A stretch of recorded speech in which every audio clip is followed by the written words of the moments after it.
প্রত্যেক মুসলমানের জন্য অন্য মুসলমান, প্রত্যেক মানুষের জন্য অন্য মানুষের আল্লাহ তাআলা রক্তকে হারাম করেছেন, নিষিদ্ধ করেছেন, সম্পদকে নিষিদ্ধ করেছেন।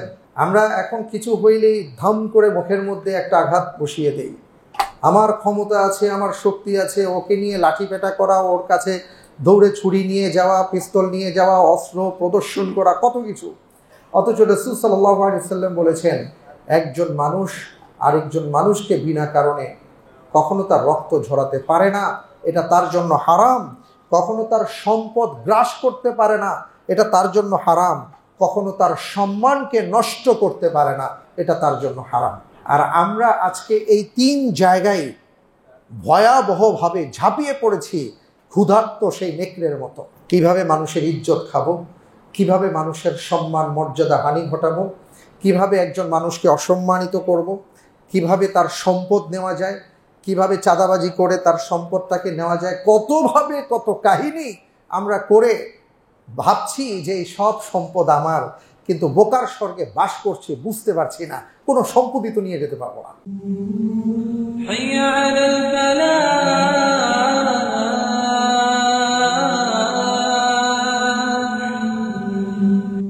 আল্লাহ রব্বুল আলামিনের অপার দয়া, অসংখ্য মাখলুকাতের মাঝে, অসংখ্য সৃষ্টির মাঝে আল্লাহ তাআলা আমাদেরকে মানুষ হিসেবে পৃথিবীতে পাঠিয়েছেন এবং আমাদেরকে শ্রেষ্ঠত্ব দান করেছেন।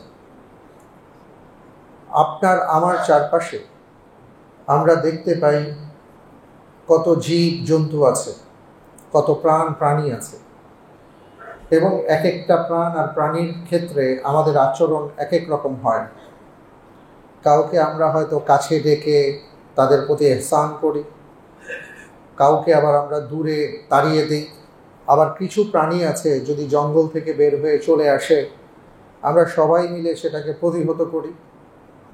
সব মিলিয়ে যদি আমরা চিন্তা করি তাহলে দেখবেন যে আল্লাহ তাআলা সমস্ত প্রাণীকুলের মাঝে আমাদেরকে মর্যাদা দিয়ে, মর্যাদাবান করে, শ্রেষ্ঠত্ব দিয়ে আমাদেরকে দুনিয়ায় পাঠিয়েছেন। যে কারণে আল্লাহ সুবহানাহু ওয়া তাআলা কোরআনুল কারীমের নানা জায়গায় নানাভাবে উল্লেখ করেছেন যে আমি আসলে কে, আমি কি। আজকে আমরা সবাই নিজেদেরকে মানুষ বলে জানি, আমাদের নাম ইনসান, আমাদের বাংলা ভাষায় আমরা মানুষ বলি, কিন্তু মানুষের সাথে অনেক ধরনের শব্দ যুক্ত আছে। আমরা কিছু কথা বলি, মানুষের মতন মানুষ হও, তার মানে মানুষের মতন দেখলেই মানুষ হওয়া যায় না। মানুষ হওয়ার জন্য এমন অনেক কিছু আছে যেগুলো অর্জন করতে হয়, যেই গুণগুলো থাকলেই তখন আমরা মানুষ হতে পারবো। আমরা শব্দ ভাণ্ডার থেকে বের করেছি সোনার মানুষে পরিণত হওয়া। তার মানে এখানে মানুষ কেবল মানুষই নয়, মানুষের ক্ষেত্রে এমন অনেক বিশেষণ আছে যেগুলো আমাদেরকে যুক্ত করতে হবে, যুক্ত করতে বলা হয়েছে। এবং সাকুল্যে সবশেষে যেটা আল্লাহ তাআলা বলেছেন, কুনতুম খায়রা উম্মাহ, যে তুমি যদি ভালো মানুষ হতে পারো, মানুষের মতন মানুষ হতে পারো, তোমার গুণাবলী এমন পর্যায়ে চলে যায়, তখন আমি তোমাকে একটা সার্টিফিকেট দেব। জাতি হিসাবে তোমরা যারা আছো তাদেরকে আমি সার্টিফিকেট দেব, আর তা হলো শ্রেষ্ঠ জাতি। আল্লাহ তাআলা বলেছেন, ওয়ালাকাদ কাররামনা বানি আদম, আদম আলাইহিস সালাতু ওয়াস সালামের সন্তানদেরকে আমি সম্মানিত করেছি।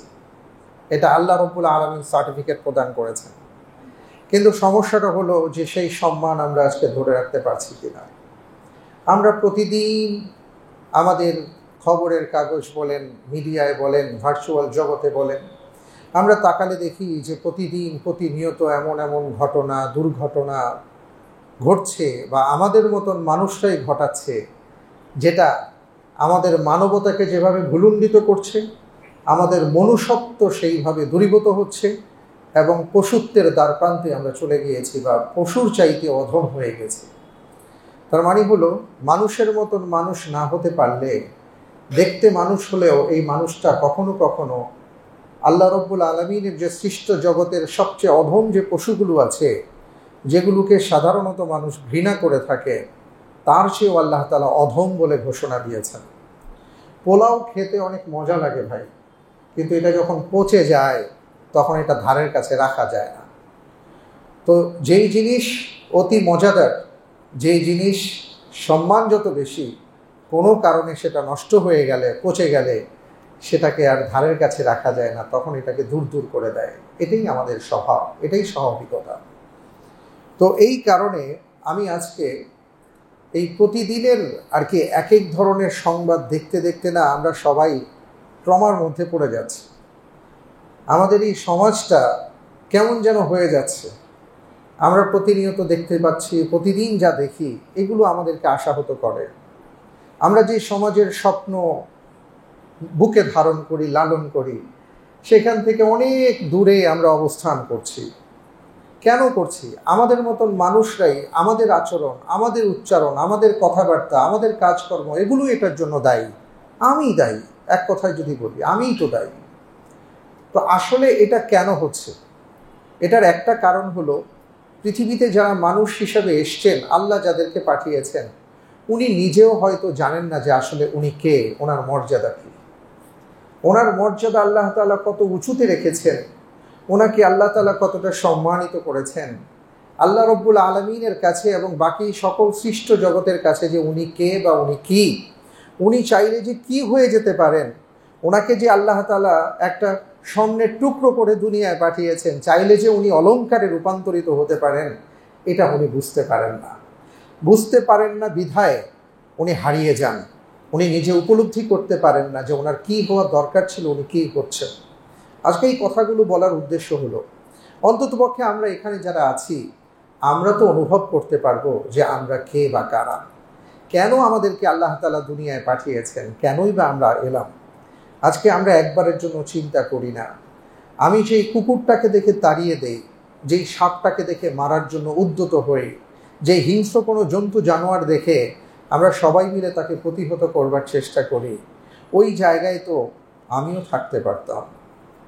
আমার প্রাণটা যদি ওই দেহগুলোর মধ্যে কোনো একটা দেহকে আল্লাহ বাছাই করতেন, আপনার আমার কি করার ছিল? আমি আপনি বলতে পারতাম আমার কিছু বলার ছিল, আমার কিছু করার ছিল, আসলে কিছুই করার ছিল না।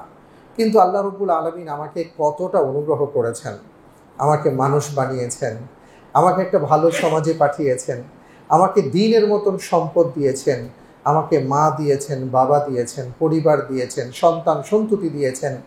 আমাকে সব কিছু দেওয়ার পরেও আমি আসলে নিজেকেই চিনি না। আর যে নিজের সম্পর্কেই জানে না তিনি কে, তাহলে তার কাছ থেকে আমরা কি আশা করতে পারবো? সম্মানিত ভাইয়েরা আমার, এই কারণে আজকে আমি চিন্তা করেছি যে এত নেগেটিভ নিউজের মধ্যে, এত নেতিবাচক অবস্থার মধ্য থেকে আমরা যদি নিজেদের ব্যাপারে অন্তত কিছুটা হলেও সচেতন হতে পারি, হোক না একজন থেকেই শুরু হোক, 100 জন থেকেই শুরু হোক, আমরা নিজেরা কিছুটা হলেও ইতিবাচক হবার চেষ্টা করি, আমরা আমাদের নিজেদের আত্মপরিচয়টা জানবার চেষ্টা করি।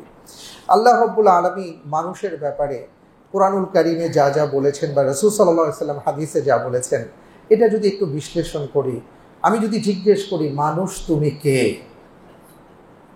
তাহলে এর উত্তর অনেকগুলো আসে। যে তুমি জানো না যে তুমি কে, তোমাকে যিনি সৃষ্টি করেছেন তিনি কেন কিভাবে তোমাকে সৃষ্টি করেছেন তুমি বলতেও পারো না। তোমার ইতিহাস সম্পর্কে, তোমার সৃষ্ট ইতিহাস, তোমার সৃষ্টির ইতিহাস সম্পর্কে তোমার ধারণাও নেই, জানাও নেই। তুমি জানো না যখন আল্লাহ রাব্বুল আলামিন বলেছিলেন ইন্নী জাইলুন ফিল আরদি খলিফা, ফেরেশতারা বলেছিলেন আতাজআলু ফিহা মান ইউফসিদু ফিহা ওয়া ইয়াসফিকুদ দিমা, তোমার পক্ষে আল্লাহ তাআলা বলেছিলেন ইন্নী আ'লামু মা লা তা'লামুন।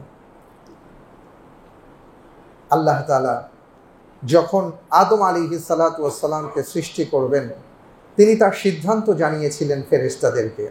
ফেরেশতারা বলেছেন আল্লাহ, এর আগে এমন একটা জাত পৃথিবীতে ছিল যারা জিন্নাত ছিল, জিন জাতি ছিল, এরা তো এত এত কিছু করেছে, এবং আপনি যে মানুষ সৃষ্টি করবেন এরাও তো এটাই করবে, তো এদেরকে দিয়ে কি দরকার? আপনার গুণকীর্তন, গুণবান আপনার গুণকীর্তন করার জন্য, তাসবিহ তাহলিল বর্ণনা করার জন্য, আপনার আদেশ পালনের জন্য যা কিছু দরকার এটা তো আমরাই আছি। ওয়ানাহনু নুসাব্বিহু বিহামদিকা ওয়া নুকাদ্দিসু লাক, আপনার যে মর্যাদা, আপনার যে সম্মান, আপনার যে গুণ বর্ণনা, এই সব কিছুর জন্য আমরা আছি।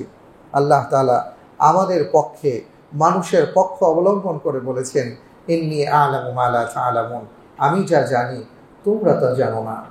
হে মানব জাতি, হে মানুষ, তুমি কি জানো তোমার রব, তোমার মালিক তোমার পক্ষে কথা বলেছেন? এটা তো আমরা জানি না। আপনি যদি খেয়াল করে দেখেন, আজকে পৃথিবীতে যা কিছু দেখছেন, অনেকে অনেক কথাই বলি, কিন্তু আপনি কি জানেন আল্লাহ রব্বুল আলামিন দুনিয়াতে যা কিছু দিয়েছেন এগুলো আপনার জন্য, আপনার সম্মানে, আপনার কল্যাণে। পবিত্র কোরআনুল কারীম খুলে দেখুন, সূরাতুল বাকারার মধ্যে আল্লাহ সুবহানাহু ওয়া তাআলা বলেছেন, হুয়াল্লাযী খালাকা লাকুম মা ফিল আরদি জামিআ।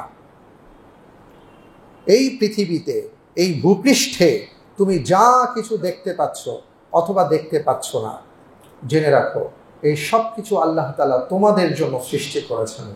সুবহানাল্লাহ। আজকে বিজ্ঞান এক একটা করে আবিষ্কার করে, আমরা অভিভূত হই। যারা মুসলিম, যাদের ঈমান আছে, তারা সুবহানাল্লাহ বলি। আজকে আমরা বুঝতে পারি যে আল্লাহ রব্বুল আলামিন আমাদের জন্য পৃথিবীতে এত এত নিয়ামত দিয়েছেন।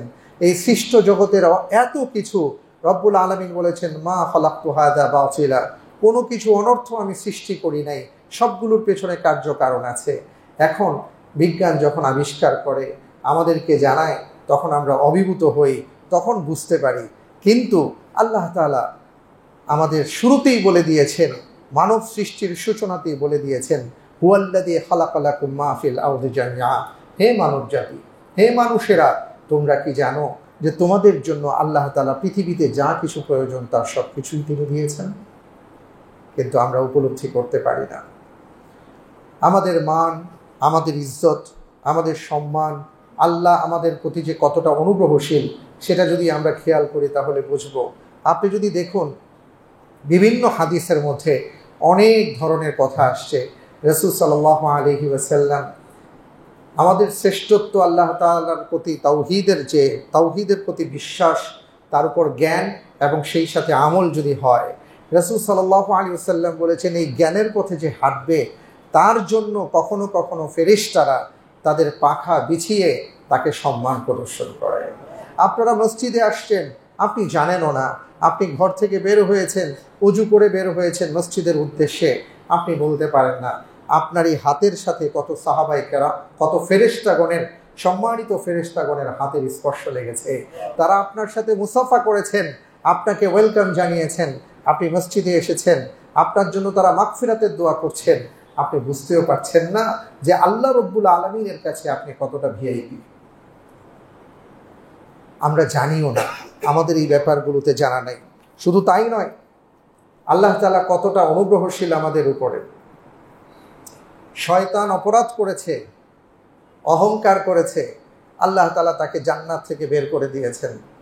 বলেছেন, কিয়ামত পর্যন্ত লানত বর্ষণ হবে, সবার শেষেই তোমাকে শেষ করব, কিন্তু সমস্ত মানুষের যত মৃত্যু যন্ত্রণা, সমস্ত যন্ত্রণা তোমাকে ভোগ করতে হবে। তার নসিবে ঈমান জুটেনি, তার নসিবে ফিরে আসা জুটেনি, তাওবা জুটেনি। কিন্তু একজন মানুষ সারা জীবন অপরাধ করতে পারে, কিন্তু অপরাধ করার পরে সে যখন উপলব্ধি করে, তার মধ্যে যখন চেতনা ফিরে আসে যে হায় আল্লাহ আমি কি করেছি, আল্লাহ তাআলা বলেন, বান্দা তুমি তো ৭০ বছর পরে এসেছো, কিন্তু আমি তো তোমাকে অনেক আদর করে সৃষ্টি করেছি, তুমি জানো না। এই জন্য প্রতিদিন সকালে আর সন্ধ্যায় আমার রহমতের হাত তোমার জন্য আমি বিছিয়ে রেখেছিলাম। আমরা বলতে পারি না। সম্মানিত ভাইয়েরা আমার, এই জন্য আল্লাহ তাআলা কত সুযোগ আর সুবিধা আমাদেরকে দিয়েছেন। আপনি খেয়াল করে দেখুন, ইসলামে শরিয়ার মধ্যে যেটা আসছে, সহিহ বুখারীর যে প্রথম হাদিস আমরা সবাই জানি, ইন্নামাল আমালু বিন্নিয়াত, যে আমাদের সকল কাজ, সকল আমল নিয়তের উপর নির্ভরশীল। আপনি ভালো নিয়ত করবেন, তাহলেই আপনি সওয়াব পাবেন। আপনি কিন্তু কাজটা করেননি, কি মজার একটা ব্যাপার দেখুন, আপনি নিয়ত করেছেন, ফেরেশতাগণ যেন আল্লাহ তাআলাকে জিজ্ঞেস করলেন, রব্বুল আলামিন আপনার এই বান্দা একটা ভালো কাজের নিয়ত করেছে কিন্তু এখনো কিন্তু করে নাই। আল্লাহ তাআলা বললেন, সওয়াব লিখতে থাকো। সুযোগ দেখেন, সওয়াব লিখতে থাকো।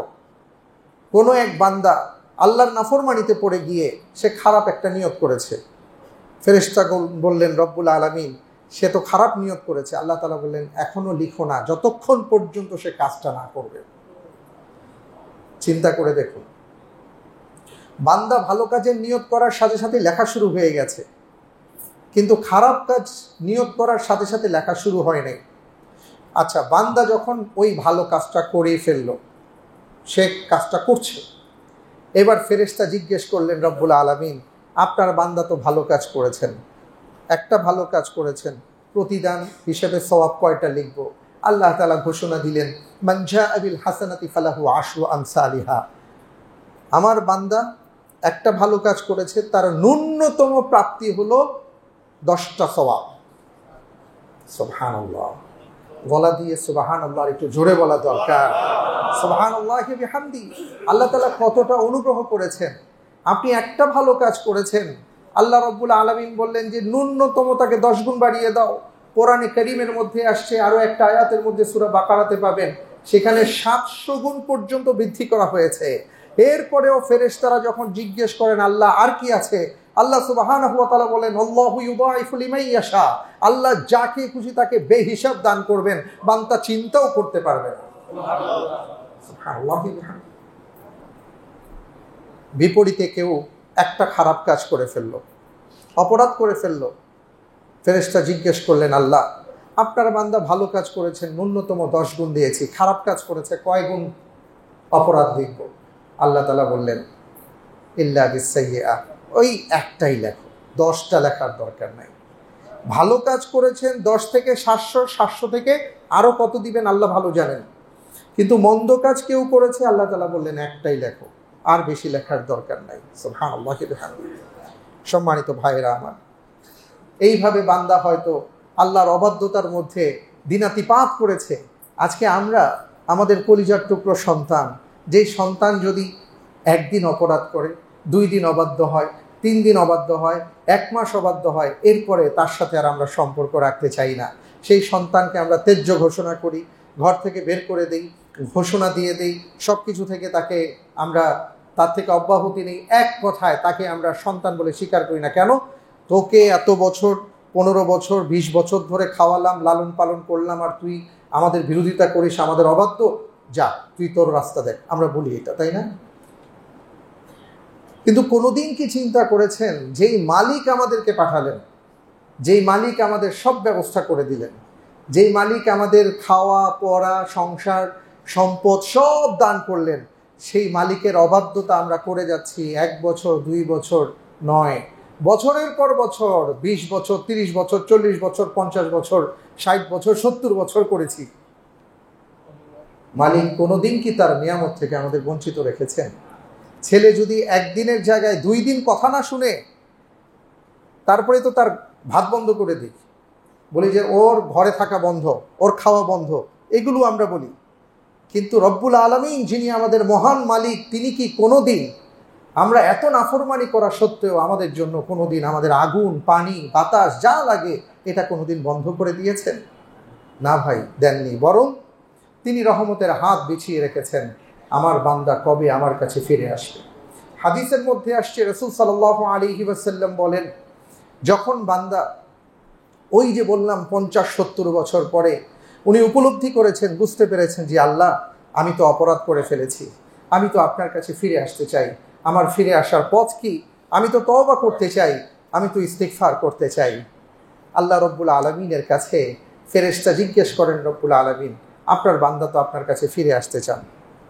আল্লাহ সুবহানাহু ওয়া তাআলা বলেন, তাকে আসতে দাও। তার কি হবে? তিনি যে ফিরে এসছেন, তার এই 50 বছরের ব্যাপারে কি করব? আল্লাহ রব্বুল আলামিন ঘোষণা দিয়েছেন, ইন্নাল্লাহা ইয়াগফিরুয যুনুবা জামিআ। আল্লাহ তাআলা ওই বান্দার, যদি কোনো বান্দার হক নষ্ট না করে থাকে, বা বান্দার হক নষ্ট করেছে কিন্তু সেটা যদি সে সেইভাবে ফেরত দিয়ে থাকে, সত্যিকার অর্থে সে যদি তওবা করে, অধিকার ফেরত দিয়ে সে যদি আল্লাহর কাছে প্রত্যাবর্তন করে, আল্লাহ রব্বুল আলামিন বলেছেন আমি তার সমস্ত গুনাহ খাতা মাফ করে দেব। এখন মনে করেন সেই বান্দার গুনাহ মাফ হয়েছে, 70 বছর তিনি অপরাধ করেছেন, সেই অপরাধটা মুছে দেওয়া হয়েছে। আপনার খাতা ছিল, সেই খাতার মধ্যে অনেক আঁকিবুকি ছিল, কিন্তু এগুলো এখন মুছে দেওয়া হয়েছে, খাতা পরিপূর্ণ সাদা। ফেরেশতা জিজ্ঞেস করলেন, রব্বুল আলামিন এখন তো তার সওয়াবও নাই, এখন তার গুনাহও নাই, এখন কি হবে? আল্লাহ সুবহানাহু ওয়া তাআলা বললেন, এক কাজ করো, ফাউলাইকা ইউবাদদিলুল্লাহু সাইয়্যাতিহিম হাসানাত। এক কাজ করো, আমার এই বান্দা 70 বছর যত অপরাধ করেছিল ওগুলো তো মুছে দিয়েছো, ওখানে এখন কিছুই নাই, ওই পুরো জায়গাটা সওয়াব দিয়ে ভরপুর করে দাও। সুবহানাল্লাহি ওয়া বিহামদিহি, সুবহানাল্লাহি ওয়া বিহামদিহি। আমরা কি জানি আল্লাহ তাআলা আমাদেরকে এতটা ভালোবাসেন? হুয়াল্লাযী খালাকা লাকুম মা ফিল আরদি জামিআ।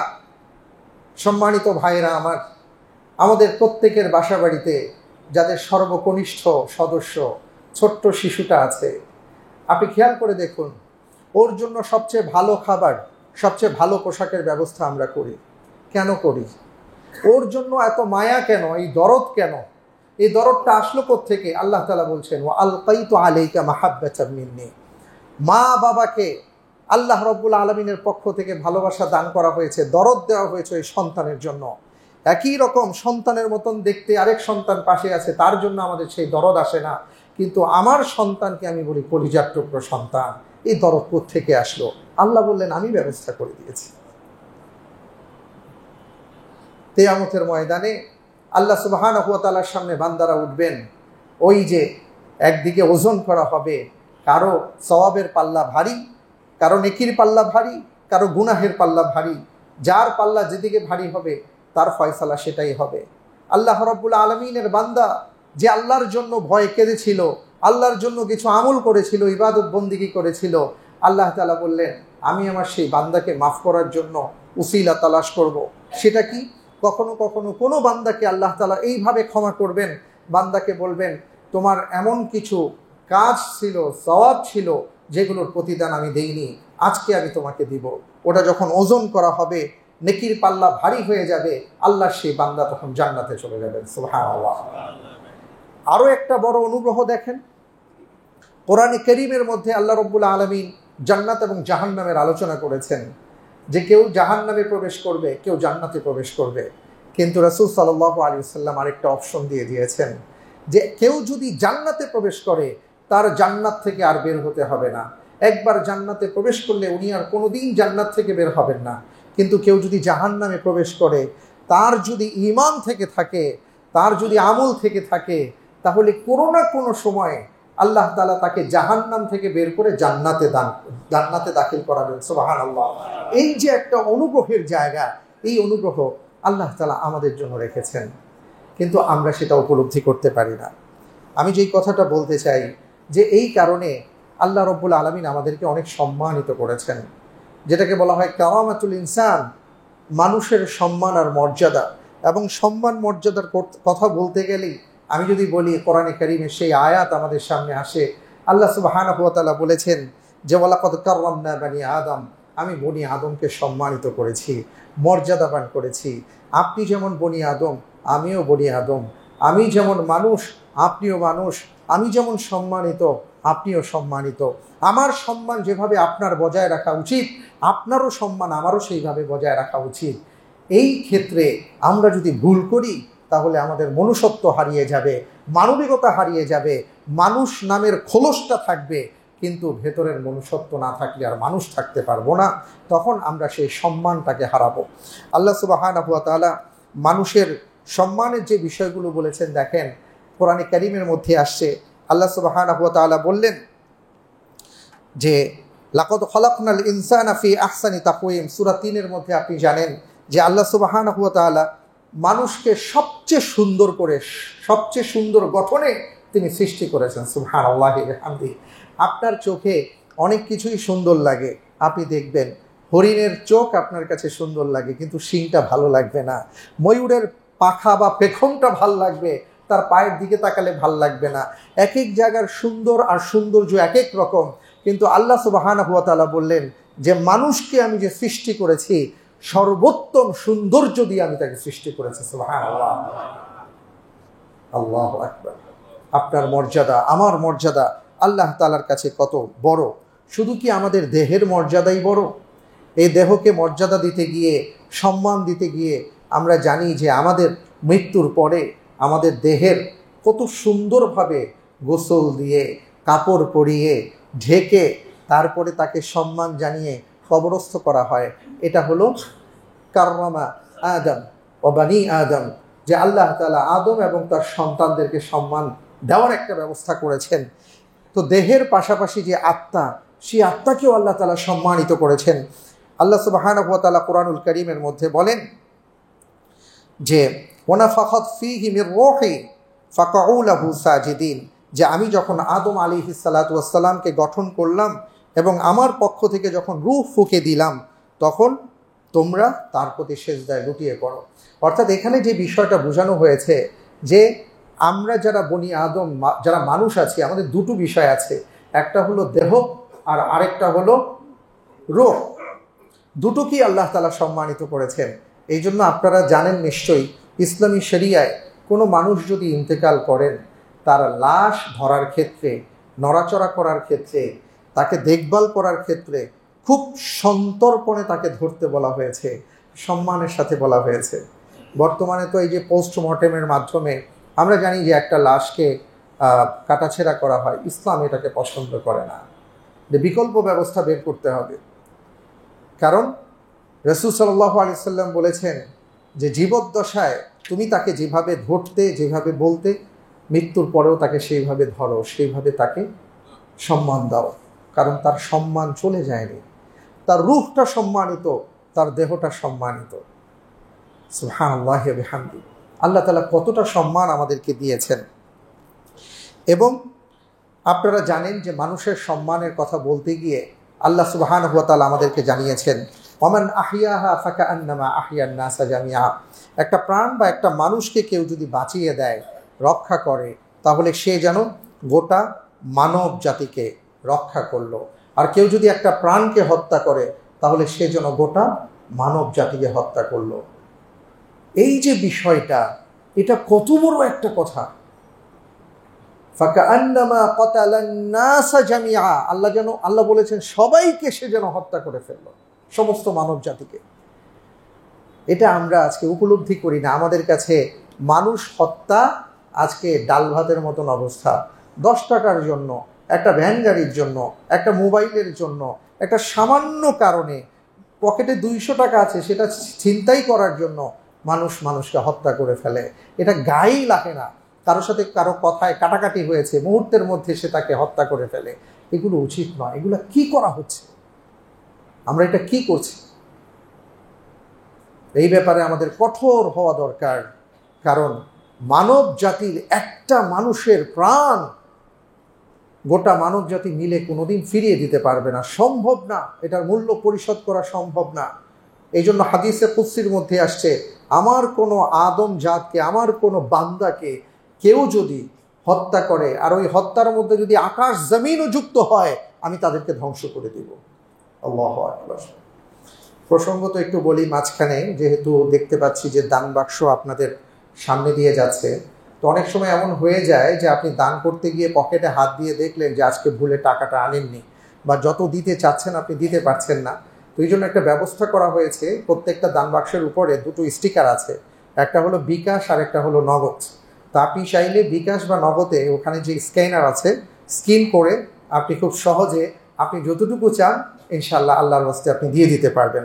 এটা আমি একটু জানিয়ে রাখলাম, এটা সুন্দর একটা সিস্টেম হয়েছে, আলহামদুলিল্লাহ। তো যেই কথাটা আমি বলতে চাচ্ছিলাম যে আল্লাহ রব্বুল আলামিন মানব জাতিকে এতটা সম্মানিত করেছেন। এবং হাদিসের মধ্যে আসছে, রাসূল সাল্লাল্লাহু আলাইহি ওয়াসাল্লাম বলেছেন, কুল্লুল মুসলিম আলাল মুসলিমি হারামুন দামুহু ওয়া মালুহু ওয়া ইরদুহু। একটু আগে এই কথাটা আমি বলেছিলাম যে দেখেন, প্রত্যেক মুসলমানের জন্য অন্য মুসলমান, প্রত্যেক মানুষের জন্য অন্য মানুষের আল্লাহ তাআলা রক্তকে হারাম করেছেন, নিষিদ্ধ করেছেন, সম্পদকে নিষিদ্ধ করেছেন। আমরা এখন কিছু হইলেই ধাম করে মুখের মধ্যে একটা আঘাত বসিয়ে দেই। আমার ক্ষমতা আছে, আমার শক্তি আছে, ওকে নিয়ে লাঠিপেটা করা, ওর কাছে দৌড়ে ছুরি নিয়ে যাওয়া, পিস্তল নিয়ে যাওয়া, অস্ত্র প্রদর্শন করা, কত কিছু। অথচ রাসূল সাল্লাল্লাহু আলাইহি ওয়াসাল্লাম বলেছেন, একজন মানুষ আরেকজন মানুষকে বিনা কারণে কখনো তার রক্ত ঝরাতে পারে না, এটা তার জন্য হারাম। কখনো তার সম্পদ গ্রাস করতে পারে না, এটা তার জন্য হারাম। কখনো তার সম্মানকে নষ্ট করতে পারে না, এটা তার জন্য হারাম। আর আমরা আজকে এই 3 জায়গায় ভয়াবহভাবে ঝাঁপিয়ে পড়েছি, ক্ষুধার্ত সেই নেকড়ের মতো। কিভাবে মানুষের ইজ্জত খাবো, কিভাবে মানুষের সম্মান মর্যাদা হানি ঘটাবো, কিভাবে একজন মানুষকে অসম্মানিত করব, কিভাবে তার সম্পদ নেওয়া যায়, কিভাবে চাঁদাবাজি করে তার সম্পদটাকে নেওয়া যায়, কতভাবে কত কাহিনী আমরা করে ভাবছি যে এই সব সম্পদ আমার, কিন্তু বোকার স্বর্গে বাস করছি, বুঝতে পারছি না কোনো সম্পত্তি তো নিয়ে যেতে পারবো না। পৃথিবীতে যারা যত সম্পদ মনে করেন যে অন্যায়ভাবে গ্রাস করে এত এত সম্পদের মালিক হয়, তার কতটুকু সম্পদ আসলে লাগে? কতটুকু সম্পদ আপনার আমার লাগে? অথচ আমরা ভাবি যে আমি 500 বছরের সম্পদ জমা করলাম। যে সম্পদ জমা করেছেন আদৌ সেই সম্পদ আপনার থাকবে কি থাকবে না আপনি জানেন? দুদিন পরে এই সম্পদ কোথায় চলে যাবে, কে খেয়ে ফেলবে, এটা আপনি টেরও পাবেন না। তো কার জন্য আপনি এই খারাপ কাজে আপনি এগিয়ে যাচ্ছেন? আপনার নিজের মনুষ্যত্বকে বিলীন করে দিচ্ছেন কোন লোভে? বরং আমি যদি ভালো হতাম, আমরা যদি সৎ হতাম, আমরা যদি সততার উপর চলতাম, আমরা যদি এক আল্লাহর ইবাদত করতাম, আল্লাহ রব্বুল আলামিনকে আমাদের মালিক হিসাবে গণ্য করে তার কথা মতন চলতাম, আল্লাহ তাআলা বলেছেন তুমি চিন্তা করো না, তুমি চলে যাবার পরেও তোমার সহায়, তোমার সম্পদ, তোমার সন্তান, এদেরকে রক্ষা করার দায়িত্ব আমি আল্লাহ সুবহানাহু ওয়া তাআলা নিয়েছি। ইব্রাহিম আলাইহিস সালাম দোয়া করেছেন হাজার হাজার বছর আগে, সেই দোয়ার ফসল নবী মুহাম্মদুর রাসূল সাল্লাল্লাহু আলাইহি সাল্লাম পৃথিবীতে এসে বলেছেন আমি আমার পূর্বপুরুষ আমার বাবা ইব্রাহিম আলাইহিস সালামের দোয়ার ফসল। ভাবতে পারেন, এটা হলো সম্পদ। সূরা কাহাফ তিলাওয়াত করি প্রতি সপ্তাহে, না জুমার দিন। ওই কাহাফ, ওই সূরার মধ্যে তাকিয়ে দেখেন যে ঘটনা আসছে, মা বাবা ভালো ছিলেন, আল্লাহ তাআলা সেই মা বাবার সম্পদকেও রক্ষা করেছেন এবং সন্তানদেরকেও রক্ষা করেছেন। দেয়ালের নিচে সম্পদ ছিল, খিদির আলাইহিস সালাতু ওয়াস সালাম সেই দেয়ালটা ঠিক করে দিয়েছেন। মুসা আলাইহিস সালাম জিজ্ঞেস করলেন যে আপনাকে ওরা খাবার দিল না, তাড়িয়ে দিল, আর আপনি এটা কি করলেন? উল্টা দেয়াল ঠিক করে দিলেন। খিদির আলাইহিস সালাম পরবর্তীতে বললেন আরে ওটা তো গ্রামবাসীর সম্পদ ছিল না, ওই দেয়ালের নিচে দুটো সন্তানের, এতিম সন্তানের সম্পদ ছিল, যাদের মা যাদের বাবা ওয়াকানা আবুহুমা সালিহা, ভালো মানুষ ছিলেন। আল্লাহ তাআলা আমাকে নির্দেশ দিয়েছেন এই সম্পদ সংরক্ষণ করার জন্য, এই জন্য এটা আমি এইভাবে রেখেছি যাতে করে এই ছেলে মেয়ে বড় হওয়ার পরে জানতে পারে এবং সেখান থেকে সম্পদ নিয়ে ব্যবহার করতে পারে। তাহলে আপনি কার নিরাপত্তার জন্য, কোন সুন্দর ভবিষ্যতের জন্য আপনার ভবিষ্যৎকে অন্ধকারে নিমজ্জিত করছেন? আল্লাহ তাআলা আমাদেরকে বোঝার তৌফিক দান করুন। রাসূল সাল্লাল্লাহু আলাইহি ওয়াসাল্লাম শুধু কি মুসলমানদের ব্যাপারে বলেছেন? না, প্রত্যেকটা মানুষের অধিকার নিয়ে কথা বলেছেন। হাদিসের মধ্যে আসছে, বুখারীর হাদিস, একজন ইহুদির জানাজার পাশ দিয়ে একজন ইহুদির লাশ যাচ্ছিল রাসূল সাল্লাল্লাহু আলাইহি ওয়াসাল্লামের পাশ দিয়ে। তো রাসূল সাল্লাল্লাহু আলাইহি ওয়াসাল্লাম তিনি দাঁড়ালেন। তো এই দৃশ্যটা দেখে সাহাবাই কেরাম যারা ছিলেন আশেপাশে তারা বললেন ইয়া রাসূলুল্লাহ, উনি তো একজন ইহুদি। তো রাসূল সাল্লাল্লাহু আলাইহি ওয়াসাল্লাম জবাবে বলেছেন আলাইসাতিন নাফস, সে কি মানুষ নয়? কি জবাব, সে কি মানুষ নয়? অনেক সময় আমি দেখি আমাদের এখানে যখন জানাজার লাশ আসে, আমাদের অনেকের ব্যস্ততা থাকে, আমরা অনেকে সুন্নতে দাঁড়িয়ে যাই, অনেকে আবার মসজিদ থেকে বের হয়ে যায়, ভাবি যে আমার দরকার কি? আসলে একটা প্রাণ চলে গেছে, একজন মানুষ দুনিয়া থেকে বিদায় নিয়ে চলে গেছে। তিনি যদি আপনার বাবা হতেন আর আপনার পাশের মানুষটা যদি এইভাবে চলে যেতেন, আপনার কি ভালো লাগতো? অথবা আপনি যেদিন এখানে লাশ হয়ে আসতেন আর আপনি যদি জানতেন, আপনাকে যদি জানানো হতো যে ওই মানুষগুলো তোমার জানা যায় নাই, তারা চলে যাচ্ছে, আপনার কি ভালো লাগতো? এটা তো মানুষের প্রতি সম্মান, মানুষের প্রতি মর্যাদা। এই জন্য রাসূল সাল্লাল্লাহু আলাইহি ওয়াসাল্লাম বলেছেন যে একজন মানুষের প্রতি আরেকজন মানুষের হক আছে, একজন মুসলিমের প্রতি আরেকজন মুসলিমের হক আছে। এর মধ্যে এটা একটা হক যে সে তার জানাজার সালাতে অংশগ্রহণ করবে। হ্যাঁ, আপনি দূরে আছেন ভিন্ন কথা, কিন্তু আপনার সামনে সালাতুল জানাজা আদায় হবে, আপনার সময় নেই, আমার সময় নেই, আমি খুব ব্যস্ত, এই ব্যস্ততা দিয়ে কিয়ামতের ময়দানে কি করব? এটা আমরা যতটা বেশি উপলব্ধি করতে পারবো, মানুষের প্রতি ততটা সম্মান, ততটা মর্যাদা এবং তাদের প্রতি ততটা আমরা আরও বেশি ঘনিষ্ঠ হতে পারবো। আল্লাহ রব্বুল আলামিন আমাদের সবাইকে সেই তৌফিক দান করুন, আল্লাহুম্মা আমিন। এবং এই জন্য আমি আমার নিজেকে নসিহা করব এবং আপনাদেরকে বলবো, ওই যে একটা হাদিসের মধ্যে যেখানে রাসূল সাল্লাল্লাহু আলাইহি ওয়াসাল্লাম 3টি বিষয় বলেছেন যে খবরদার আল্লাহ রব্বুল আলামিনের বান্দাদের 3টি বিষয় নিয়ে তোমরা কখনো তাদের প্রতি অবিচার করো না, তাদের অধিকার নষ্ট করো না, তাদের জানের অধিকার নষ্ট করো না, তাদের সম্পদের অধিকার নষ্ট করো না, আর সেই সাথে তাদের সম্মানের অধিকার নষ্ট করো না। আমাদের সোসাইটিতে যেটা দেখা যায় যে অনেকেই আছি যারা জানের চিন্তা করি না, যে খবরদার এটা তো প্রশ্নই আসে না যে আমরা আবার কিভাবে মারামারি হানাহানিতে যাব। এক শ্রেণী আছেন ভালো, তো দ্বিতীয় শ্রেণী যেটা আছে সেটা হলো যে ওইটা যায় না, কিন্তু নানাভাবে কারো কারো সম্পদ গ্রাস করার চিন্তা ভাবনা করে অন্যায়ভাবে। ওটাও অনেকে আছে যে ওদিকে যায় না, কিন্তু তৃতীয় শ্রেণীটা এত বেশি আমাদের সমাজে।